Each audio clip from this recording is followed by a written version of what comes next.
আশা করি তোমাদের মাঝে তাড়াতাড়ি ফিরে আসবো। দোয়া করবো যেন ফিট থাকি। ভক্তদের কাছে দোয়া চাইলেন সাকিব, বললেন তাড়াতাড়ি ফিরে আসব। আন্তর্জাতিক টি-20 থেকে আগেই অবসর নিয়েছেন সাকিব আল হাসান।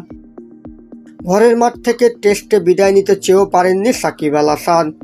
যে একটি ফর্মেট থেকে এখনও অবসর নেননি, সেই ওয়ানডে ফর্মেটও দলে ডাক পাননি জাতীয় দলের সাবেক এই অধিনায়ক। আর তাতেই দেশের ক্রিকেটে সাকিবের অধ্যায়ের ইতি দেখে ফেলেছিলেন অনেকেই। তবে খুব শিগগিরই দেশে ফিরবেন বলে জানিয়েছেন সাকিব আল হাসান নিজেই। সেই সাথে তার জন্য দোয়া করার জন্য ভক্তদের কাছে অনুরোধ করেছেন সাকিব। বয়স 75 ক্লাবের তৃতীয় বর্ষ পূর্তি উপলক্ষে ভিডিও কলে ভক্ত সমর্থকদের সাথে কথা বলার সময় সাকিব বলেন, ধন্যবাদ সবাইকে, সব সময় যেভাবে তোমরা সাপোর্ট করো, এটা আমার জন্য অনেক অনেক বেশি কিছু।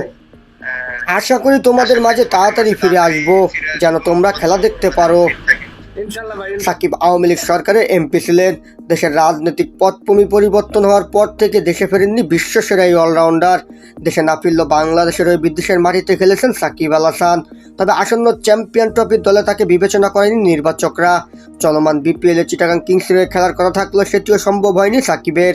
এখন দেখার বিষয় সাকিব কত দ্রুত দেশে ফেরেন এবং ব্যাট বল হাতে মাঠে নেমে পড়েন। আশা করি তোমাদের মাঝে তাড়াতাড়ি ফিরে আসবো। দোয়া করবো যেন ফিট থাকি। ইনশাল্লাহ ভাই, ইনশাল্লাহ। ভালো পারফরমেন্স করি। ওকে ভাই, ভাই অনেক মিস করি আপনাদের। জি।